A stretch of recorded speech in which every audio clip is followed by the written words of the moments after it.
दोस्तों आपने थंबनेल तो देखा होगा। द सेकंड चांस अगर आपका ऑस्ट्रेलिया का वीज़ा रिफ्यूज़ हो गया है। रेगुलरली हमें कॉल्स आती हैं कि जी मेरा ऑस्ट्रेलिया का वीज़ा रिफ्यूज़ हो गया, मेरी प्रोफ़ाइल तो बहुत अच्छी थी, मेरे साथ ये गलत हुआ। और प्रोफ़ाइल को चेक करने के बाद मुझे भी ये लगता है कि यार इसका वीज़ा तो रिफ्यूज़ नहीं होना चाहिए था। बट अभी की सिचुएशन आपको सभी को पता है कि ऑल अक्रॉस इंडिया यही सिचुएशन चल रही है। हम इंडिया में हैं, we are still far better than other South Asian nation because the visa success of Nepal जो कि किसी टाइम पे लेवल 2 होता था उसकी 30% सक्सेस रेट है, यानी कि 70% उनकी फाइलें जो है रिजेक्ट हो रही हैं। बांग्लादेश उससे भी ज़्यादा नीचे है। पाकिस्तान का तो बहुत ही ज़्यादा नीचे है। तो India at this point of time जो करंट रेट पे सक्सेस रेट चल रहा है वो 60 टू 66% चल रहा है। अब हम बात करते हैं कि मैंने तो जाना ही ऑस्ट्रेलिया, क्योंकि हर बंदे से जिससे भी हम बात करते हैं, चाहे वो कोई नई क्वेरी है या वो स्टूडेंट्स हमें कॉल करते हैं, पेरेंट्स हमें कॉल करते हैं जिनका अभी रिसेंटली वीज़ा ऑस्ट्रेलिया से रिफ्यूज़ हुआ है कि हमें तो जी ऑस्ट्रेलिया में अगर करा सकते हो तो बात कर लो। देखिए ऐसा है, लेट्स बी रियलिस्टिक।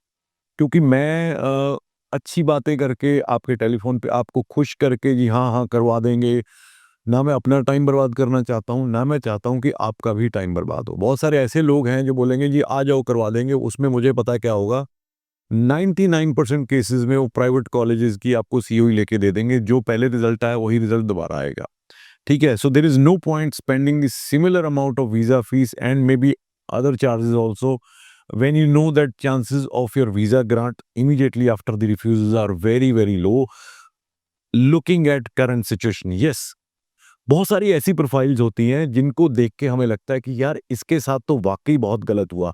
मैंने बहुत देर पहले एक वीडियो बनाई थी, अगर आपकी एक्सीलेंट प्रोफाइल है, देखिए अब मैं ये भी चीज़ आपके ऊपर अगर छोड़ दूं कि एक्सीलेंट, क्योंकि हर बच्चे को हर पेरेंट को लगता है कि मेरी प्रोफाइल जो है एक्सीलेंट है, क्योंकि वो आपका पर्सनल बायस आ जाता है। तो अगर आप अनबायस होकर अपनी प्रोफाइल को देखोगे और आपको लगता है कि आपकी जो प्रोफाइल है वाकई फैंटास्टिक है, एकेडमिकली, फाइनेंशियली, और जो कोर्स सिलेक्शन थी वो बहुत अच्छी थी, तो मेरे हिसाब से आपको अपनी जिस यूनिवर्सिटी से आपका वीज़ा रिफ्यूज़ हुआ उन्हीं को दोबारा बोलना चाहिए कि can you reissue the COE to me. और अगर वो नहीं कर रहे तो मेरे हिसाब से इधर-उधर घूमने का सेम प्रोफाइल को लेके कोई फ़ायदा नहीं है।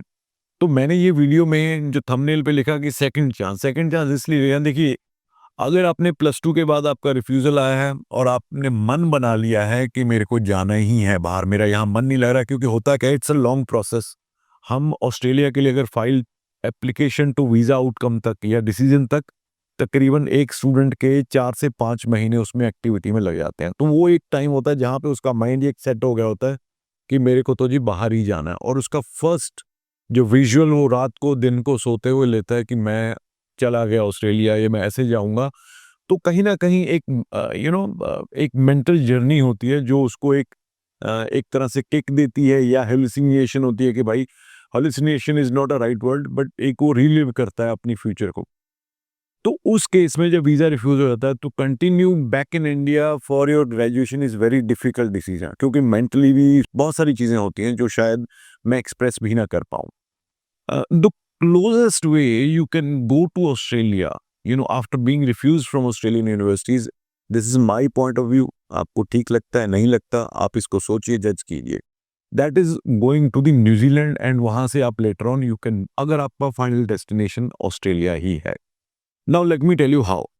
आपने अगर +2 के बाद बैचलर्स में अप्लाई किया था ऑस्ट्रेलिया में, तो ऑब्वियसली मैं यूनिवर्सिटी वाले बच्चों की बात कर रहा हूँ, या जिनके पास कई ऐसे भी स्टूडेंट होते हैं जिनके पास फाइनेंशियल बहुत अच्छे होते हैं, बट फिर भी वो लोगों के चक्कर में आके, पैकेज के चक्कर में आके प्राइवेट कॉलेजेस में अप्लाई कर लेते हैं, उनके लिए। अब अगर आपके फाइनेंशियल्स अच्छे हैं, आपके पास फंड्स दिखाने, क्योंकि अगर आपने फाइल लगाई थी तो आपके अकाउंट में 30-35 लाख तो मिनिमम पड़ा ही होगा, और आपने फीस में 10-15 लाख दिया है, तो और आपके पास 40 से लेकर 50 लाख रुपया है जिसका सोर्स है, क्योंकि वो रिफंड आ जाएगा, वो भी एक्सेप्टेड है। दूसरी बात, ऑस्ट्रेलिया वीज़ा रिजेक्शन को न्यूजीलैंड वाले वीज़ा देने में कोई उनको दिक्कत नहीं है। उनको कोई ऐसा बायस नहीं है, जी ये ऑस्ट्रेलिया से रिफ्यूज़ हो गया, इसको हम वीज़ा नहीं देंगे। It is not like that. तो बहुत सारे लोगों के दिमाग में ये भी होता है, जी ऑस्ट्रेलिया का वीज़ा मेरा रिफ्यूज़ हो गया, अब न्यूजीलैंड का वीज़ा नहीं लगेगा, nothing like that. Number 3, New Zealand में अनलाइक ऑस्ट्रेलिया और कनाडा, आपको ट्यूशन फीस तब देनी है जब आपकी ईआईपी, अप्रूवल इन प्रिंसिपल, आ जाएगी, यानी कि वीज़ा ग्रांट एक तरह से ईमेल पे आ जाएगा। उससे क्या हुआ, तो आपके जो पैसे पहले पड़े थे जब आपने ऑस्ट्रेलिया की फाइल लगाई थी अकाउंट में, प्लस ऑस्ट्रेलिया से फीस वापस आई, वो आपके ही अकाउंट में पड़े हैं। तो उसको चाहे आप एफडी में रख लो, चाहे सेविंग में रख लो, वो आपके पास ही है। तो आपको उसका इंटरेस्ट यहीं आ रहा है, वो हमने बाहर नहीं भेजे जब तक आपका वीजा नहीं आया। Visa fee is much lesser than the visa fee of Australia.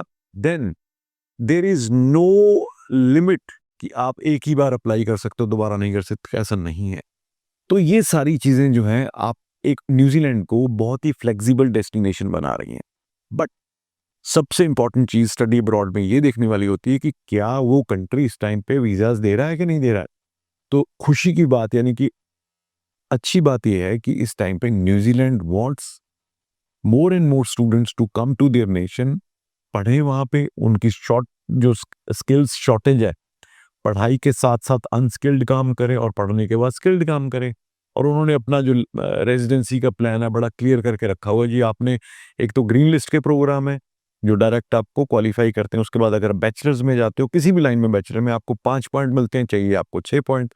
उसके बाद आपको बैचलर के बाद 3 साल का वर्क परमिट मिलता है। Within 1 year if you get a job in the same line, you get 1 more point. तो आप during the work permit also आपको 6 पॉइंट मिल गए, you can file for the residency. And once you are a resident of New Zealand, तो then trans trans Tasmanian treaty के मुताबिक आप Australia में जाके काम कर सकते हो। तो आपका अल्टीमेट ड्रीम अगर यही है, तो this is how you can do it, बजाय इसके कि इधर वाली दुकान पे जाके उधर वाली पे जाके। अभी मेरी एक स्टूडेंट से बात हुई है, रतिया से था, I don't remember his name. तो मैंने यही बोला कि भाई जाना मैंने ऑस्ट्रेलिया ही है जी, क्योंकि इनकम के डॉक्यूमेंट्स को सब्सटैंशिएट नहीं कर रहा एविडेंस। तो आई सेड कि भाई तू मेरे से लगा या किसी से लगा, मुझे चांसेस नहीं लग रहे हैं, बजाय इसके कि मैं तुम्हारे पैसे खराब करवाऊं वीजा फाइल में और बाकी सी चीज़ों में। Either you change the destination और तू ग्रेजुएशन यहाँ कर ले, उसके बाद मास्टर्स में चले जाना। So I think this is the right way to look at it. और जहां तक रही चीज कि भाई यहीं कर लो, आई मेरे को उसमें वो आपका पर्सनल डिसीजन है। बट एक चीज ध्यान रखना, जितने बच्चों ने एडमिशन ली थी यहाँ पे 2024 में, 2026 चल रहा है, 2-2 साल हो गए उनको यहाँ पढ़ते हुए, अदर देन दी टॉप यूनिवर्सिटी और टॉप इंस्टीट्यूशंस, बाकी खुद जानते हैं, उनका दिल जानता है, उनकी फैमिलीज जानती है कि क्या उनके करियर ऑप्शंस है once they finish their degrees. So कहना बड़ा आसान है जी, बाहर ये नहीं है। ठीक है, इंडिया में काम की अपॉर्चुनिटीज में कमी नहीं है, बट क्वालिफिकेशन, एजुकेशन, बहुत सारी ऐसी इंस्टेंसेस हैं जो मैं यहाँ पे नहीं बोलना चाहता just to create the controversy. But आप देख ही रहे हो कि क्या हिसाब किताब चल रहा है। तो यही एक मेरे हिसाब से जो बेस्ट पॉसिबल रूट लगता है कि जिससे आप ऑस्ट्रेलिया का जो एक है ना कि एक उसकी अट्रैक्शन है आपको खींचने की, ये एक देखिए, there is nothing like shortcuts. Shortcuts life में बहुत कम होते हैं, मैं तो खैर उसमें बिलीव नहीं करता हूँ। ये एक आपको प्रॉपर प्लान बना के ही चलना पड़ेगा। और यही एक तरीका मुझे लग रहा है कि अगर आप ऑस्ट्रेलिया से रिफ्यूज हो गए हो या ऑस्ट्रेलिया के लिए आप अभी क्वालिफाई ही नहीं करते हो। और कल जैसे हमें, मैं बार बार ये बोल रहा हूँ कि यू कॉल गवर्नमेंट इंस्टीट्यूशंस से जो सीनियर रिप्रेजेंटेटिव है मार्केटिंग के, Mister Brian Reed, he is visiting us सुबह 10:30 बजे से लेकर 1 बजे तक। अगर आप चाहते हो, do visit, because this is a rare opportunity that such a senior level person of such a prestigious institution is visiting a consultancy आपसे मिलने के लिए, आपके पेरेंट्स से। तो डिस्कस करने में कोई हर्ज नहीं है। तो उम्मीद करता हूँ इससे आपको, देखिए, सोचिए, सोचना बहुत ज़रूरी है। हर एक बंदा जो है, हर एक बंदे की प्रोफाइल इंडिविजुअल है, हर एक बंदे के सर्कमस्टांसेस इंडिविजुअल डिफरेंट हैं दूसरे से। तो हम वो ऐसे कर रहे हैं, मैं भी ऐसे करूँगा, उस तरह से नहीं चल सकता। बाकी आपको एडवाइस चाहिए हमारी, I am just a phone call away. और आप विजिट करना चाहते हैं, आइए। आई होप जो अभी जैसे कहते हैं कि डीमोटिवेटेड होकर बैठे हैं, डिप्रेस हो रहे हैं, तो उनको ये वीडियो ज़रूर सुननी चाहिए। और अगर आप इस वीडियो को देख रहे हो तो उसको लाइक और शेयर ज़रूर कीजिएगा। Thank you so much.